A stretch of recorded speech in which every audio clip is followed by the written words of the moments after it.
السلام علیکم ورحمۃ اللہ وبرکاتہ۔ ہمارے سامنے سیرت کے کچھ اسباق چل رہے تھے، اور گزشتہ ہفتے میں نے آپ لوگوں کے سامنے جو بیان کیا تھا وہ ہمارا مضمون یہاں پہ چل رہا تھا کہ حضور اکرم صلی اللہ علیہ وسلم مکہ مکرمہ میں ہیں۔ پھر مکی زندگی میں حضور اکرم صلی اللہ علیہ وسلم کی بعثت کے بعد کے 3 دور کا میں نے تذکرہ کیا تھا کہ بنیادی طور پر 3 دور گزرتے ہیں۔ اس میں سے تیسرا جو دور ہے وہ تیسرا دور ہے مکہ سے باہر دین کی دعوت کے پہنچنے کا۔ یہ تیسرے دور کے حالات چل رہے تھے۔ مکہ سے باہر حضور اکرم صلی اللہ علیہ وسلم کی جو دین کی دعوتیں پہنچی ہے اس میں سب سے بنیادی چیز طائف کا سفر ہے۔ طائف کے سفر کا پورا قصہ گزشتہ ہفتے آپ لوگوں کے سامنے آ چکا تھا۔ طائف سے واپسی کے بعد پھر حضور اکرم صلی اللہ علیہ وسلم نے اسی طریقے سے اپنا کام جاری رکھا جس طریقے سے پہلے کرتے تھے۔ اور پھر میں نے آپ لوگوں کو یہ بھی بتایا تھا کہ طائف سے واپسی کے بعد حضور اکرم صلی اللہ علیہ وسلم نے کچھ قبیلوں کو بھی دعوت دی اور انفرادی طور پر کچھ افراد کو بھی دعوت دی گئی، یعنی باہر کے کچھ قبیلوں کو بھی دعوت دی اور باہر کے کچھ افراد کو بھی دعوت دی۔ باہر کے کن کن قبائل کو دعوت دی گئی اس کا تذکرہ بھی گزشتہ سبق کے اندر آ چکا تھا۔ آج میں آپ لوگوں کے سامنے یہ بتا رہا ہوں کہ جس طریقے سے حضور اکرم صلی اللہ علیہ وسلم نے اسلام کی دعوت قبائل اور افراد کے قبائل اور وفود کے اوپر پیش کیا، قبیلے تھے، وفد تھے، ان لوگوں پر پیش کیا، اسی طریقے سے افراد اور اشخاص کو بھی الگ الگ اسلام کی دعوت دی گئی۔ بعض لوگوں نے اچھا جواب دیا، بعض لوگوں نے برے جوابات دیے۔ تو اب کن کن لوگوں کو حضور اکرم صلی اللہ علیہ وسلم نے اسلام کی دعوت دی؟ ایسے تو بہت سے لوگ ہیں، لیکن تاریخ میں کچھ لوگوں کے نام آتے ہیں جن کا تذکرہ میں آپ لوگوں کے سامنے یہاں پہ کر دوں۔ سب سے پہلے تو ایک صحابی، ایک شخص آتے ہیں سوید بن صامت۔ سوید یہ تو سین سے ہے اور صامت صاد سے ہے۔ سوید بن صامت یہ جو تھے نا شاعر تھے، اور یہ یثرب کے رہنے والے تھے۔ یثرب مدینہ منورہ کا جو پرانا نام ہے، یثرب اس کو کہتے ہیں۔ یہ یثرب مدینہ منورہ کا پرانا نام ہے۔ یہ شاعر تھے اور بہت سمجھدار تھے۔ ان کی شعر گوئی کی وجہ سے، ان کے شرف اور نسب کی وجہ سے ان کے قوم نے ان کو کامل کا لقب دے رکھا تھا۔ کامل، کامل جس کو کہتے ہیں نا بھئی یہ انسان کامل ہے، یعنی ہر صفت اس کے اندر موجود ہے۔ یہ حج یا عمرے کے لیے مکہ مکرمہ تشریف لائے تو حضور اکرم صلی اللہ علیہ وسلم سے ان کی ملاقات ہوئی، یعنی آمنا سامنا ہوا، تو حضور اکرم صلی اللہ علیہ وسلم نے ان کو اسلام کی دعوت دی۔ تو یہ سوید بن صامت کہنے لگے کہ غالباً آپ کے پاس جو کچھ ہے ویسا ہی میرے پاس بھی ہے، یعنی آپ جو قرآن پیش کر رہے ہو نا، جو حکمت کی بات ہے، تو ایسی ہی چیزیں تو میں بھی جانتا ہوں۔ تو حضور اکرم صلی اللہ علیہ وسلم نے فرمایا کہ بھئی تمہارے پاس کیا ہے بتاؤ؟ تو سوید نے کہا کہ میرے پاس حکمت لقمان ہے، لقمان علیہ السلام کی حکمت۔ حضور اکرم صلی اللہ علیہ وسلم نے ارشاد فرمایا کہ چلو میرے سامنے پیش کرو کہ لقمان کی کیا کیا حکمتیں ہیں تمہارے پاس میں۔ تو انہوں نے پیش کی کہ لقمان، حکمت لقمان میں سے یہ چیز بھی ہے، یہ چیز بھی ہے، یہ چیز بھی ہے۔ تو حضور اکرم صلی اللہ علیہ وسلم نے ارشاد فرمایا کہ یہ کلام یقیناً اچھا ہے، لیکن میرے پاس جو کچھ ہے وہ اس سے بھی زیادہ اچھا ہے۔ وہ قرآن کریم ہے جو اللہ تعالیٰ نے مجھ پر نازل کیا ہے، اور وہ قرآن کریم ہدایت بھی ہے اور نور بھی ہے۔ اس کے بعد حضور اکرم صلی اللہ علیہ وسلم نے انہیں قرآن کریم پڑھ کر سنایا اور اسلام کی دعوت دی، تو انہوں نے اسلام قبول کر لیا اور یہ بولے کہ یہ تو بہت ہی اچھا کلام ہے۔ اس کے بعد یہ اسلام قبول کرنے کے بعد سوید بن صامت جو تھے وہ مدینہ منورہ پلٹ کر آئے، تو وہاں مدینہ منورہ میں جنگ بعاث چھڑ چکی تھی۔ جنگ بعاث، یہ جنگ بعاث ہی کے اندر قتل کر دیے گئے۔ یہ جنگ بعاث جو ہے یہ حضور اکرم صلی اللہ علیہ وسلم کے مدینہ منورہ ہجرت سے پہلے ایک بہت خطرناک جنگ چھڑی تھی، اس کے اندر بہت لوگ مارے گئے تھے، انہی کے اندر یہ بھی شہید ہو گئے۔ تو گویا کہ انہوں نے نبوت کے 11ویں سال میں اسلام قبول کر لیا تھا۔ دوسرا ایک شخص آتا ہے ایاس بن معاذ۔ ایاس بن معاذ یہ بھی یثرب اور مدینہ کے رہنے والے تھے اور انتہائی جوان تھے۔ تو ان کے اسلام لانے کا قصہ ایسا ہوا کہ جیسے میں نے آپ کو بتایا نا کہ جنگ بعاث چھڑی تھی، تو جنگ بعاث جو ہوئی تھی یہ اوس اور خزرج کے درمیان ہوئی تھی، اوس اور خزرج یہ مدینہ منورہ کے دو بہت اہم قبائل ہیں جو سالوں سے صدیوں سے مدینہ منورہ کے اندر رہتے تھے، اور ان لوگوں کے درمیان پہلے بہت لڑائیاں ہوتی تھیں، بہت زیادہ۔ اسلام کے آنے کے بعد جب انہوں نے اسلام قبول کیا تو ان کی عداوتیں ختم ہوئی، لیکن اسلام قبول کرنے سے پہلے ان کے درمیان بہت جنگیں ہو چکی ہیں۔ انہی جنگوں میں سے ایک جنگ بعاث بھی ہوئی تھی۔ تو جنگ بعاث کے اندر ہوا یہ کہ اوس کے افراد کم تھے، خزرج کے افراد زیادہ تھے۔ تو چونکہ اوس کے افراد کم تھے اس لیے اوس کا ایک وفد آیا مکہ مکرمہ۔ کیوں آیا؟ تاکہ قریش سے مدد طلب کرے اور قریش کو اپنا حلیف بنا لے۔ اس زمانے کے اندر ہوتا تھا بھئی ایک قبیلے سے تعاون کر لو، جیسے آج کل ممالک کے اندر ہوتا ہے نا کہ بھئی چائنا اور پاکستان ان لوگوں کی دوستی ہے، دونوں ایک دوسرے کو ہمیشہ سپورٹ کرتے ہیں، چاہے کوئی الٹا کرے سیدھا کرے، بس ہم کو سپورٹ کرنا ہے۔ اسی طریقے سے امریکہ جو ہے نا وہ ہمیشہ اسرائیل ہی کا سپورٹ کرتا ہے، چاہے وہ الٹا کرے سیدھا کرے۔ اتحاد جسے کہتے ہیں، اتحاد۔ تو اس طریقے سے اس زمانے کے اندر بھی قبائل کا اتحاد ہوتا تھا۔ تو جو قبیلہ جس قبیلے کے ساتھ اتحاد کر لیتا تھا تو اس کا سپورٹ کرنا ہی کرنا ہے، اسے اس کا سپورٹ کرنا ہی کرنا ہے۔ تو اوس کا وفد جو ہے یہ مکہ مکرمہ آیا تھا قریش سے اتحاد لینے کے لیے کہ بھئی تم ہمارے حلیف بن جاؤ اور ہمارے حق میں آ کے کیا کہ ہمارا تعاون کرو۔ خزرج کی تعداد کئی گنا زیادہ ہے اور ہم لوگ بہت کم ہیں۔ تو یہ قریش سے مدد طلب کرنے کے لیے اوس کا وفد مکہ مکرمہ آیا۔ ایاس بن معاذ بھی اسی وفد کے اندر تھے جو مکہ مکرمہ آیا تھا، اور حضور اکرم صلی اللہ علیہ وسلم کو پتا چلا کہ اس طریقے سے یثرب اور مدینہ سے ایک وفد آیا ہے، تو حضور اکرم صلی اللہ علیہ وسلم ان کے پاس تشریف لے گئے اور جا کر ان لوگوں کے درمیان بیٹھے، اور پھر حضور اکرم صلی اللہ علیہ وسلم نے ارشاد فرمایا کہ دیکھو آپ لوگ جس مقصد کے لیے تشریف لائے ہو کیا اس سے بہتر چیز قبول کر سکتے ہو؟ تو ان سب نے کہا کہ بھی کیا چیز ہے، ضرور بتائیں۔ تو حضور اکرم صلی اللہ علیہ وسلم نے فرمایا کہ میں اللہ کا رسول ہوں، اللہ نے مجھے اپنے بندوں کے پاس اس بات کی دعوت دینے کے لیے بھیجا ہے کہ لوگ اللہ کی عبادت کریں اور اللہ کے ساتھ کسی چیز کو شریک نہ کریں۔ اللہ نے مجھ پر کتاب بھی اتاری ہے۔ پھر حضور اکرم صلی اللہ علیہ وسلم نے اسلام کا ذکر کیا اور قرآن کریم کی تلاوت فرمائی۔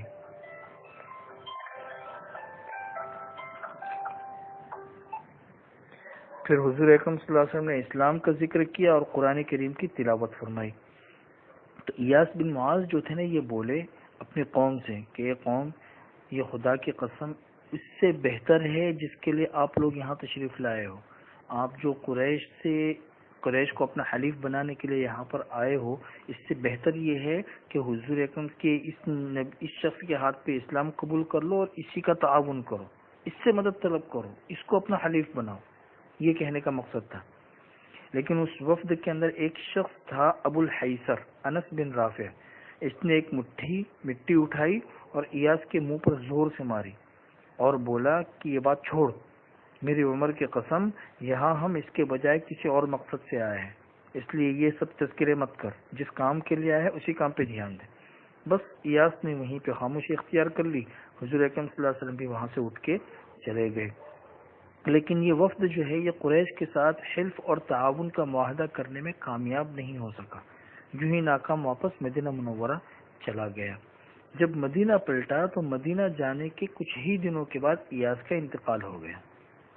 ایاس اپنے انتقال کے وقت میں لا الہ الا اللہ، اللہ اکبر، سبحان اللہ، الحمدللہ اس قسم کی تسبیحات پڑھ رہے تھے۔ اس سے لوگوں کو یقین ہوا کہ وفات سے پہلے یہ اسلام قبول کر چکے ہیں۔ یہ ہے ایاس بن معاذ۔ تیسرا نام آتا ہے ابو ذر غفاری کا۔ ابو ذر غفاری یہ بھی یثرب یعنی مدینہ منورہ کے اطراف میں رہنے والے تھے۔ ظاہر سی بات ہے پہلے سوید بن صامت پھر اس کے بعد ایاس بن معاذ، یہ دونوں مدینہ کے رہنے والے تھے اور مکہ آ کے دونوں حضور کے ہاتھ پہ مسلمان ہو چکے تھے۔ واپس مدینہ منورہ جب یہ لوگ پلٹے تو ان دونوں کے ذریعے مدینہ منورہ میں حضور اکرم صلی اللہ علیہ وسلم کی بعثت کی خبر پہنچی کہ اس طرح مکہ مکرمہ میں ایک شخص کا ظہور ہوا ہے جو اپنے نبی ہونے کے دعویٰ کرتے ہیں اور ان کے یہ کارنامے ہیں۔ تو چونکہ پہلے ہی مدینہ منورہ میں ان دونوں کے ذریعے اسلام کی بات پہنچ چکی تھی، تو یہی بات ہوتے ہوتے ابو ذر غفاری کے بھی کان سے ٹکرائی۔ اور یہی بظاہر ان کے اسلام لانے کا سبب بنی۔ ابو ذر غفاری بہت مشہور صحابی ہے جن کے تذکرے کتابوں کے اندر بہت آتے ہیں، تو ان کے اسلام لانے کا صحیح اور تفصیلی واقعہ جو ہے نا صحیح بخاری کے اندر ہے۔ وہ واقعہ یہ ہے کہ ابن عباس رضی اللہ تعالیٰ عنہ ارشاد فرماتے ہیں کہ ابو ذر نے خود اپنے اسلام لانے کا قصہ عبداللہ ابن عباس کے سامنے بیان کیا۔ ابو ذر غفاری کہتے تھے کہ میں قبیلہ غفار کا ایک آدمی تھا، تو مجھے معلوم ہوا کہ مکہ میں ایک آدمی نمودار ہوا ہے جو اپنے آپ کو نبی کہتا ہے۔ میں نے اپنے بھائی سے، ابو ذر غفاری کہتے ہیں کہ میں نے اپنے بھائی سے کہا کہ تم اس آدمی کے پاس جاؤ اور اس سے جا کے بات کرو اور میرے پاس خبر لاؤ کہ یہ کیا بات کہتا ہے، ذرا جا کے انکوائری تو کرو کہ کون شخص ہے، کیا باتیں کہتا ہے، کیا نہیں ہے۔ چنانچہ میرا بھائی جو تھا یہ مکہ مکرمہ گیا، حضور سے ملاقات کی اور واپس آیا، تو میں نے بھائی سے پوچھا بھی کیا خبر لائے ہو؟ تو میرے بھائی نے کہا کہ خدا کی قسم میں نے ایک ایسا آدمی دیکھا ہے جو بھلائی کا حکم دیتا ہے اور برائی سے روکتا ہے۔ تو ابو ذر کہتے ہیں کہ میں نے کہا کہ بھئی کوئی تسلی بخش جواب نہیں دیا، تم نے تسلی بخش خبر نہیں لایا، صرف اتنی خبر، اتنی بات تو ہم سن ہی چکے ہیں۔ تو ابو ذر غفاری کہتے ہیں کہ آخر میں نے خود ارادہ کیا کہ چلو میں خود جاتا ہوں۔ میں نے اپنا توشہ اٹھایا، ڈنڈا اٹھایا اور مکہ کے لیے چل پڑا۔ اب مکہ پہنچ گیا۔ مکہ پہنچنے کے بعد میں تو حضور کو پہچانتا ہی نہیں تھا۔ اچھا یہ بھی گوارا نہیں تھا کہ حضور کے بارے میں کسی سے پوچھوں، پتہ نہیں کسی سے پوچھوں وہ دشمن ہو حضور کا تو میری بھی گد بن جائے، اس لیے میں جو ہے نا مسجد حرام کے اندر ہی رہنے لگا، زمزم کا پانی پیتا اور مسجد حرام کے اندر پڑا رہتا۔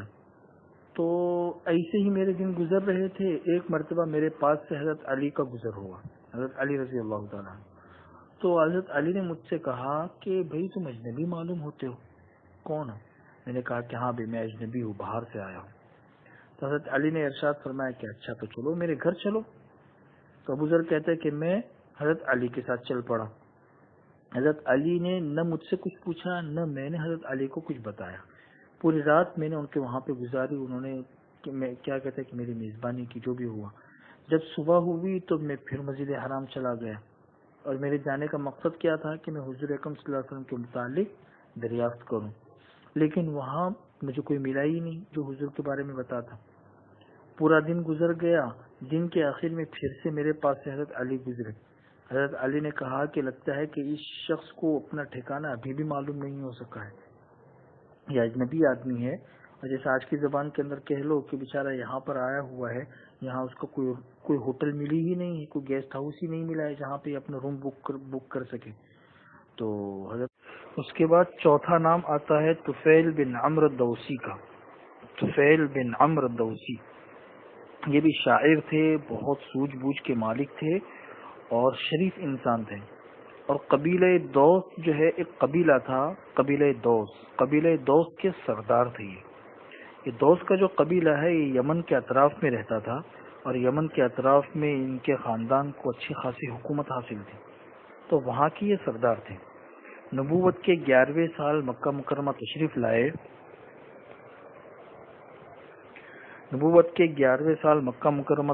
لائے۔ تو وہاں پہنچنے سے پہلے ہی مکہ والوں نے ان کا استقبال کیا اور بہت عزت اور احترام سے پیش آئے، اور پھر مکہ والوں نے کہا ان سے کہ طفیل دیکھو آپ ہمارے شہر تشریف لائے ہیں، اور یہ شخص جو ہمارے درمیان ہے، حضور کی طرف اشارہ تھا کہ یہ شخص جو ہمارے درمیان ہے اس نے ہمیں سخت پیچیدگی میں پھنسا رکھا ہے، ہماری اجتماعیت کو بکھیر دیا، ہماری جو ایک کمیونٹی تھی اس کمیونٹی کو ختم کر دیا ہے اس نے۔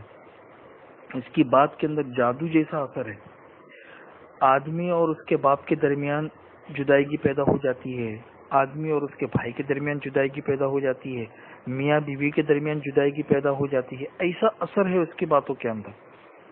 ہمیں ڈر لگتا ہے کہ جس مصیبت سے ہم گزر رہے ہیں کہیں وہ مصیبت آپ پر اور آپ کے قوم پر بھی نہ آ جائے، لہذا آپ اس کی بات ہرگز نہ سننا اور ہرگز اس کے پاس میں مت بیٹھنا، ملاقات بھی مت کرنا، آپ بیٹھو گے اس کا اثر آپ کے اوپر ہو جائے گا۔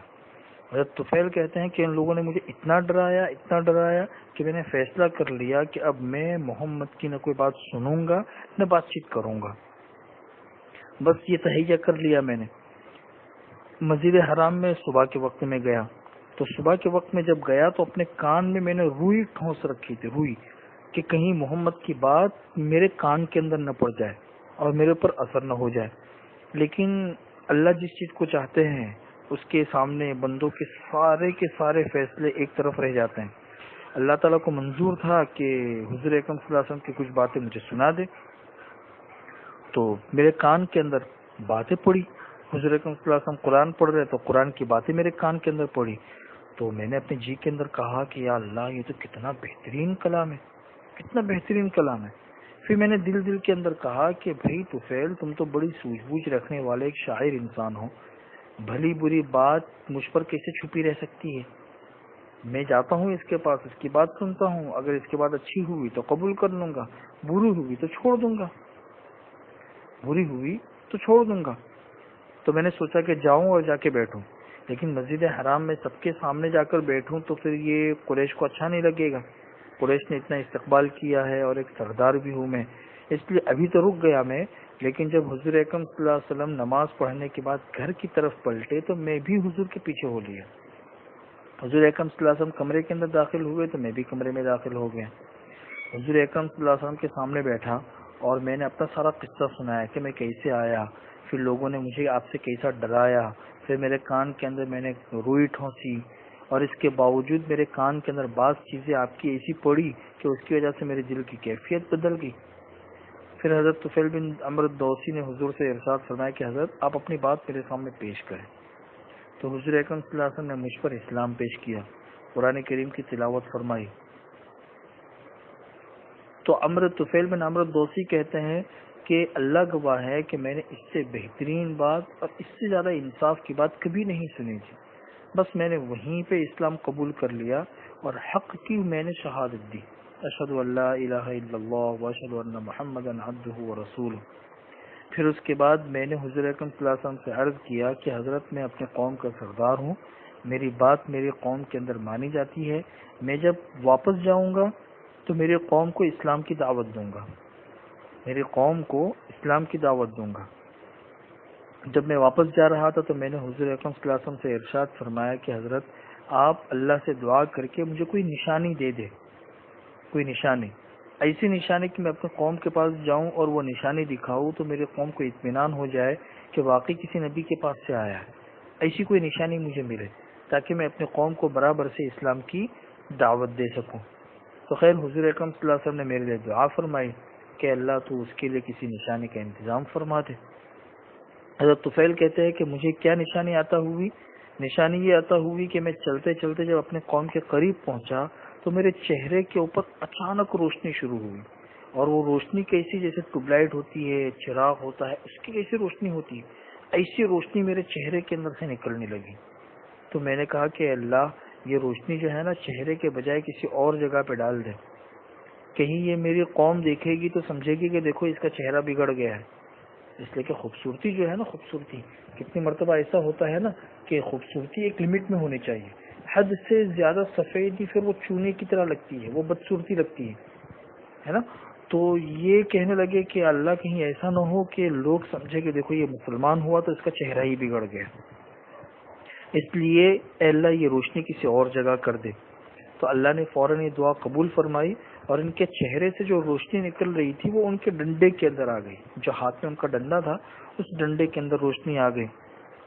اب یہ قوم میں پہنچے، قوم میں پہنچنے کے بعد انہوں نے اپنے والد کے سامنے یہ گئے تو والد کے سامنے اسلام پیش کیا، والد نے اسلام قبول کر لیا. بیوی کے سامنے اسلام پیش کیا، بیوی نے بھی اسلام قبول کر لیا. لیکن قوم جو تھی اس نے اسلام قبول کرنے میں کافی تاخیر کی. بہرحال حضرت طفیل بن عمرو الدوسی جو تھے نا وہ مسلسل لگے رہے یہاں تک کہ غزوہ خندق کے بعد انہوں نے اپنی قوم کے ساتھ ہجرت فرمائی. اور یہ جب آئے حضور اکرم صلی اللہ علیہ وسلم کے پاس تو ان کے قوم کے 70 یا 80 خاندان تھے ان کے ساتھ، افراد نہیں، ان کے قوم کے 70 یا 80 خاندان کے ساتھ یہ حضور اکرم صلی اللہ علیہ وسلم کے پاس تشریف لائے. حضرت طفیل بن عمرو الدوسی جو تھے وہ انہوں نے اسلام میں بڑے اہم کارنامے انجام دیے اور پھر یمامہ کی جنگ میں شہید ہوئے. یمامہ کی جنگ میں 5واں نام آتا ہے زماد ازدی کا. یہ زماد ازدی جو تھے یہ یمن کے باشندے تھے، اور یمن کے اندر ایک قبیلہ ہے ازد شنوعہ. قبیلہ ازد شنوع، تو قبیلہ ازد شنوع کی ایک فرد تھے، یہ جھاڑ پھونک کرنا اور آسیب اتارنا ان کا کام تھا. جس طرح بعض لوگ عامل ہوتے ہیں نا، عامل جو جھاڑ پھونک کرتے ہیں، آسیب اتارتے ہیں، تو وہ اس زمانے کے عامل تھے. یہ جب مکہ مکرمہ آئے تو مکہ مکرمہ والوں سے سنا کہ بھئی محمد جو ہے نا نعوذ باللہ پاگل ہے، ان کے اوپر جادو ہے. تو ضماد ازدی کہتے ہیں کہ میں نے سوچا کہ میں جاتا ہوں اس کے پاس، اللہ نے میرے ہاتھ میں شفا دی ہے تو ان کا علاج کر دیتا ہوں تاکہ ان کی تکلیف دور ہو جائے. تو میں حضور کے پاس گیا اور میں نے کہا کہ محمد میں آسیب اتارنے کے لیے آیا ہوں، آپ کو اگر ضرورت ہو تو بتاؤ. حضور اکرم صلی اللہ علیہ وسلم نے خطبہ پڑھا، الحمدللہ نحمدہ ونستعینہ، جیسے ہم بیان سے پہلے پڑھتے ہیں نا، ایسا خطبہ پڑھا. تو ضماد نے کہا کہ بھئی یہ کلمات پھر سے مجھے سنائیے، یہ کلمات مجھے پھر سے سنائیے. تو حضور اکرم صلی اللہ علیہ وسلم نے 3 مرتبہ پھر سے یہ کلمات پڑھے. تو ضماد نے کہا کہ بھئی میں تو کاہنوں کی بات بھی سن چکا ہوں، جادوگروں کی بات بھی سن چکا ہوں، شاعروں کی بات بھی سن چکا ہوں، لیکن میں نے ان جیسے کلمات کہیں نہیں سنے. آپ اپنا ہاتھ بڑھائیے، میں اسلام قبول کرتا ہوں. چنانچہ وہیں پہ انہوں نے حضور اکرم صلی اللہ علیہ وسلم کے ہاتھوں اسلام قبول فرمایا. یہ لوگ تو مسلمان ہو گئے. یہ جو 6 لوگ، یہ 5 لوگوں کا تذکرہ ہوا، یہ نبوت کا 11واں سال چل رہا ہے. جس 11ویں سال کے میں تذکرہ آپ کو سامنے کر رہا ہوں، یہ نبوت کا جو 11واں سال چل رہا تھا. اب موسم کا حج کا موسم شروع ہوا. حج کا موسم تقریباً سن عیسوی 620 تھا، سن عیسوی 620، اور نبوت کا 11واں سال. اس سال اسلام کو کچھ ایسے کارآمد بیج میسر ہو گئے جو دیکھتے دیکھتے بہت لمبے چوڑے درخت بن گئے، اور ان کی گھنی اور بہترین فضاؤں کے اندر چھاؤں میں بیٹھ کر مسلمانوں نے بہت برسوں تک ظلم اور ستم کی تپش سے راحت اور نجات پائی. بہت لمبے عرصے سے وہ لوگ پریشان ہو رہے تھے مسلمان، اور پھر لمبے عرصے تک ظلم اور ستم کی تپش سے مسلمانوں نے نجات پائی. واقعہ یہ ہوا کہ اہل مکہ والے جو تھے وہ حضور کو جھٹلاتے تھے. لوگوں کو اللہ کی راہ سے روکنے کے لیے جو بھی حضور کے پاس آتا تھا، پتہ چلتا تھا، اس کو حضور سے روکتے تھے. تو حکمت عملی حضور اکرم صلی اللہ علیہ وسلم نے یہ اپنائی تھی کہ حضور اکرم صلی اللہ علیہ وسلم دن میں کسی کے پاس اسلام کی دعوت لے کے نہیں جاتے تھے، کسی قوم کے پاس، کسی قبیلے کے پاس، بلکہ رات کی تاریکی میں قبائل کے پاس جاتے تھے تاکہ رات کے وقت میں مکہ کا کوئی مشرک آ کے رکاوٹ نہ ڈال دیں. اب حج کے دن شروع ہو گئے. حج کے دنوں میں آپ لوگوں کو پتا ہے کہ چاروں طرف سے قبائل جو تھے نا وہ مسلسل آتے تھے. حضور قبائل کے پاس جا کے اسلام کی دعوت دیتے تھے. تو اب اسی حکمت عملی کے تحت ایک مرتبہ حضور اکرم صلی اللہ علیہ وسلم رات کو نکلے. حضور اکرم صلی اللہ علیہ وسلم کے ساتھ حضرت ابوبکر اور حضرت علی بھی تھے. حضور، حضرت ابوبکر، حضرت علی. تو یہ لوگ گزرتے بنو زحل اور بنو شیبان بن ثعلبہ کے ڈیروں کے پاس سے گزرے. ان کے جو خیمے لگے ہوئے تھے، ان سے حضور اکرم صلی اللہ علیہ وسلم نے اسلام کے بارے میں بات چیت کی. تو ان لوگوں نے بہت امید افزا جواب دیا. امید تھی کہ یہ لوگ کچھ قبول کر لیں گے، لیکن اسلام قبول کرنے کے سلسلے میں کوئی پختہ فیصلہ ان لوگوں نے نہیں کیا. باتیں امید افزا ہوئی لیکن اسلام قبول نہیں کیا ان لوگوں نے. اسی موقع پر حضرت ابوبکر صدیق اور بنو زحل ہی کے ایک آدمی کے درمیان نسب کے سلسلے میں بہت بہترین سوال اور جواب ہوئے، جس کا یہاں پہ تذکرہ کرنا بظاہر بہت طوالت کا سبب بن جائے گا، کیونکہ حضرت ابوبکر بھی نسب کے بہت ماہر تھے اور بنو زحل کا وہ شخص بھی نسب کا بہت ماہر تھا. بہرحال پھر یہاں سے گزر کر حضور اکرم صلی اللہ علیہ وسلم مینا کی گھاٹی سے گزرے. جب مینا کی گھاٹی سے گزرے تو ایک خیمے کے اندر سے کچھ لوگوں کے بات چیت کرنے کی آواز آئی. تو حضور اکرم صلی اللہ علیہ وسلم نے کہا کہ چلو بھائی اس خیمے کے اندر جاتے ہیں. حضور اکرم صلی اللہ علیہ وسلم سیدھے اس خیمے کے اندر گئے، ان کے پاس گئے. تو یہ یثرب اور مدینہ سے آئے ہوئے 6 نوجوان تھے، اور ان سب کا تعلق جو ہے یہ قبیلہ خزرج سے تھا، قبیلہ خزرج سے. اور ان 6 کے نام یہ ہے: اسعد بن زرارہ، عوف بن حارث بن رفاعہ، رافع بن مالک بن عجلان، قطبہ بن عامر بن حدیدہ، عقبہ بن عامر بن نابی، حارث بن عبداللہ بن رماب. یہ 6 لوگ تھے، یہ لوگ تھے یہاں پہ. تو حضور اکرم صلی اللہ علیہ وسلم ان کے پاس پہنچے، ان سے دریافت کیا کہ آپ لوگ کون لوگ ہیں. انہوں نے کہا کہ ہم مدینہ کے قبیلہ خزرج سے تعلق رکھتے ہیں. اچھا، یہ جو قبیلہ خزرج ہے یہود کا حلیف تھا، مدینہ منورہ کے یہودیوں کا حلیف. تو حضور نے پوچھا کہ بھئی یہودیوں کا جو حلیف ہے وہ؟ انہوں نے کہا کہ ہاں. تو حضور نے فرمایا کہ چلو بھی بیٹھو، بات چیت کرتے ہیں. وہ لوگ بیٹھ گئے. حضور اکرم صلی اللہ علیہ وسلم نے ان کے سامنے اسلام کی حقیقت بیان کی، اللہ کی طرف دعوت دی، قرآن کی تلاوت فرمائی. تو آپس میں ان لوگوں نے کہنا شروع کیا کہ بھئی یہ تو لگتا ہے کہ وہی نبی معلوم ہوتے ہیں جن کا حوالہ دے کر یہودی ہم کو دھمکیاں دیتے ہیں. یہودی جو تھے نا وہ خزرج اور اوس کے جو لوگ تھے ان کو دھمکیاں دیتے تھے. دھمکیاں یہ دیتے تھے کہ بیان قریب ایک نبی آنے والا ہے، ہم اس کے متبعین ہوں گے، اس کے پیروکار، اور ان کے ساتھ مل کر ہم تمہیں ارم اور عاد کی طرح قتل کریں گے تم لوگوں کو. تو ان لوگوں نے کہا کہ بھی یہودیوں تو دھمکی دیتے تھے کہ بھی اس نبی کے ساتھ ہم مل کے تم کو ماریں گے، تو کہیں ایسا نہ ہو کہ یہودیوں کو پتا چلے وہ آ کے مسلمان ہو جائے، اس سے پہلے تم ہی مسلمان ہو جاؤ تاکہ تم محمد کے حلیف بن جاؤ اور تم مل کر پھر دوسرے لوگوں کے اوپر سبقت لے جاؤ. کہیں یہودیوں کو پتا چلے گا وہ سبقت لے جائیں گے. چنانچہ ان لوگوں نے وہیں پہ اسلام قبول کر لیا، وہیں پہ. یہ یثرب کے بہت عقل مند لوگ تھے. اچھا، میں نے آپ کو ابھی بتایا کہ جنگ بعاث ہوئی تھی، جنگ بعاث حضور کی مدینہ منورہ ہجرت سے پہلے، اور جنگ بعاث میں اوس اور خزرج کا بہت بڑا نقصان ہوا تھا، بہت بڑا. اور ابھی اس جنگ کے کچھ ہی دن گزرے تھے. تو ان لوگوں نے سوچا کہ بھئی ابھی یہ جنگ ہوئی ہے، بہت سے لوگ پریشان ہیں، تو محمد کے ہاتھوں اسلام قبول کر لیتے ہیں، ان کی دعوت کو لے کر جاتے ہیں. ہو سکتا ہے کہ اس دعوت کی چھاؤں میں آ کے ہمارے آپس کی درمیان کی دشمنیاں ختم ہو جائے. تو یہ سوچ کر ان لوگوں نے اسلام قبول کیا، اور یہ لوگ اسلام کا پیغام اپنے ساتھ مدینہ منورہ لے کر گئے. اور یہ جو 6 لوگ لے کر گئے تو ان کی وجہ سے مدینہ منورہ کے گھر گھر میں حضور اکرم صلی اللہ علیہ وسلم کا چرچا پھیل گیا. بس یہ 6 لوگ تھے کہ جن کی وجہ سے مدینہ منورہ میں حضور اکرم صلی اللہ علیہ وسلم کا چرچا پھیلا ہے. تو یہ 6 لوگ تھے جن کی وجہ سے مدینہ منورہ میں حضور اکرم صلی اللہ علیہ وسلم کا دین اور اسلام یہ سب چیزیں پہنچنی شروع ہو گئی. یہ نبوت کا جو 11واں سال ہے، اسی سال شوال کے مہینے میں حضور اکرم صلی اللہ علیہ وسلم نے حضرت عائشہ رضی اللہ تعالی عنہ سے نکاح فرمایا تھا. جب نکاح فرمایا اس وقت ان کی عمر 6 برس کی تھی. پھر ہجرت کے پہلے سال شوال ہی میں مدینہ منورہ میں حضرت عائشہ کی رخصتی ہوئی، اس وقت ان کی عمر 9 برس کی تھی. آج کل یورپی مورخین اور یورپی جو لوگ ہیں ان لوگوں مصنفین ان کے درمیان ایک بڑی عجیب ایک وہ بات چلتی ہے کہ بھئی کم سے کم شادی کے لیے کیا عمر ہونی چاہیے. دیکھو اس روایت سے پتہ چلتا ہے کہ 6 سال کی عمر میں حضور اکرم صلی اللہ علیہ وسلم کا نکاح ہوا ہے، نبی ہے تو نبی کی بات تو حجت ہوتی ہے، اور 9 سال کی عمر میں ان کی رخصتی ہو گئی. تو جیسا ملک ہو اور عورت کی جیسی صحت ہو، اس صحت اور ملک کے جغرافیہ کے حساب سے چھوٹی عمر کے اندر بھی نکاح ہو سکتا ہے.